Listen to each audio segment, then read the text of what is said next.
বন্ধুরা, আমরা এবার বিএমআর এবং বিএমআই সম্বন্ধে জানব।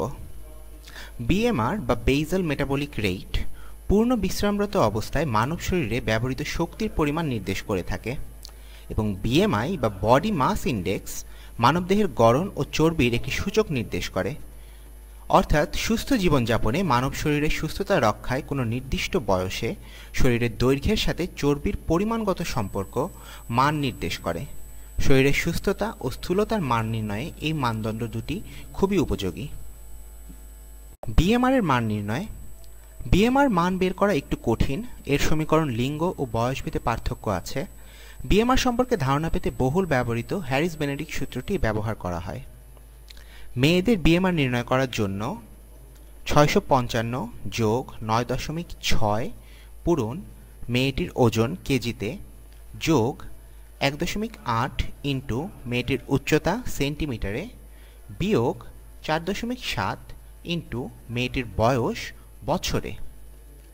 ছেলেদের বিএমআর নির্ণয় করার জন্য 66 যোগ 13.7 ইন্টু ছেলেটির ওজন কেজিতে যোগ 5 ইন্টু ছেলেটির উচ্চতা সেন্টিমিটারে বিয়োগ 6.8 ইন্টু ছেলেটির বয়স বছরে।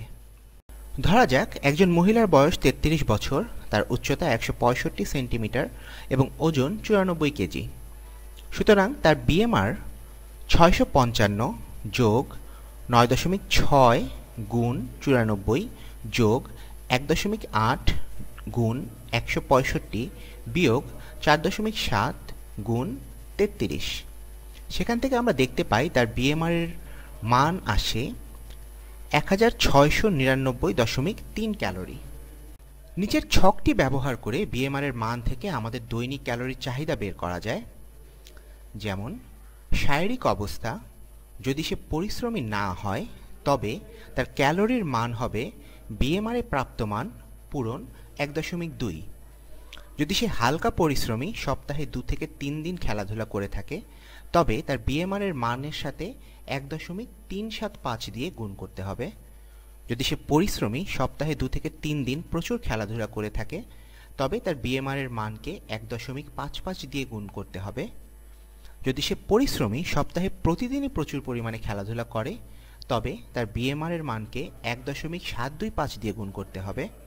যদি সে অত্যন্ত পরিশ্রমী, প্রচুর দৌড়ঝাঁপ এবং খেলাধুলা করে থাকে তাহলে তার বিএমআর এর মানকে 1.9 দিয়ে গুণ করতে হবে। উদাহরণ হিসেবে আমাদের পূর্বে প্রাপ্ত মহিলাটিকে যদি পরিশ্রমী নয় বলে ধরা হয় তবে তার বিএমআর এর মান 1699.3 হলে তার ক্যালোরি চাহিদার মান হবে 1699.3 গুণন 1.2 বা 2039.16। অর্থাৎ প্রতিদিন প্রায় 2039 ক্যালোরি খাদ্য গ্রহণে সেই মহিলাটি তার ওজন একই ধরে রাখতে পারবে। বিএমআর ও ব্যয়িত শক্তির সম্পর্ক। বিএমআর এর মান বয়স, লিঙ্গ, খাদ্যাভ্যাস ও শরীরের গঠনের উপর নির্ভরশীল। আমাদের দৈনিক খাদ্য চাহিদার সাথে বিএমআর এর মান নিয়ন্ত্রণ লক্ষ্য করা যায়। বিএমআর আমাদের শরীরের 60 থেকে 75% শক্তির উৎপাদন নিয়ন্ত্রণ করে।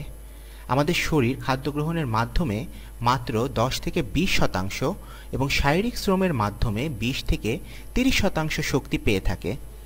মানুষের বয়স বাড়ার সঙ্গে বিএমআর এর মান কমতে থাকে। আবার অনেকেই শুকনা থাকার জন্য খাদ্যের পরিমাণ কমিয়ে ফেলে, এতে বিএমআর এর মান আরও কমে যায়, ফলে আর না খেয়ে শুকানো যায় না। যদি প্রতিদিন পরিমিত শারীরিক পরিশ্রম করা হয় তাতে বিএমআর এর মান বেড়ে যায় এবং স্বাস্থ্যসম্মত উপায়ে শরীরকে সুস্থ সবল রাখা সম্ভব। বিএমআই মান নির্ণয়। বিএমআই মান নির্ণয়ের জন্য আমরা যে সমীকরণটি ব্যবহার করব সেটি হচ্ছে দেহের ওজনকে কেজিতে নিয়ে সেটাকে আমরা দেহের উচ্চতার মিটারের বর্গ নিয়ে তা দিয়ে ভাগ করব। যেমন উদাহরণ হিসেবে 125 সেন্টিমিটার বা 1.25 মিটার উচ্চতা বিশিষ্ট এবং 50 কেজি ওজনের একজন ব্যক্তির বিএমআই হচ্ছে 32। বিএমআই মানদণ্ড। 18.5 এর নিচে শরীরের ওজন কম, পরিমিত খাদ্য গ্রহণে তাকে ওজন বাড়াতে হবে। যদি তার বিএমআই এর মান 18.5 থেকে 24.9 হয়ে থাকে তাহলে এটি সুস্বাস্থ্যের জন্য একটি আদর্শ মান। তবে যদি 25 থেকে 29.9 হয়ে থাকে তবে সেটি শরীরের জন্য অতিরিক্ত ওজন, ব্যায়াম করে এই অতিরিক্ত ওজন তার জন্য কমানো প্রয়োজন। যদি তার বিএমআই এর মান 30 থেকে 34.9 পর্যন্ত হয়ে থাকে, তবে বুঝতে হবে সে মোটা হওয়ার প্রথম স্তরে রয়েছে, তাকে বেছে খাদ্য গ্রহণ এবং ব্যায়াম করা প্রয়োজন। যদি 35 থেকে 39.9 হয়ে থাকে, তাহলে এটা হচ্ছে মোটা হওয়ার দ্বিতীয় স্তর। এক্ষেত্রে পরিমিত খাদ্য গ্রহণ এবং বিভিন্ন শারীরিক কসরত করা প্রয়োজন। 40-এর উপরে বিএমআই এর মান হয়ে থাকলে এটি বোঝায় যে এটি একটি অতিরিক্ত মোটাত্বর পর্যায়ে চলে গিয়েছে এবং এটিতে মৃত্যু ঝুঁকির সমূহ সম্ভাবনা রয়েছে, এবং তখন তাকে ডাক্তারের পরামর্শ নেওয়া খুবই জরুরি। বিএমআই মানদণ্ডে ব্যক্তিটির সুস্বাস্থ্যের জন্য 38 কেজি ওজন হওয়া প্রয়োজন। অতএব সঠিক পুষ্টি গ্রহণ ও ব্যায়ামের মাধ্যমে ওজন স্বাস্থ্যসম্মত মানে তাকে নিয়ে যেতে হবে।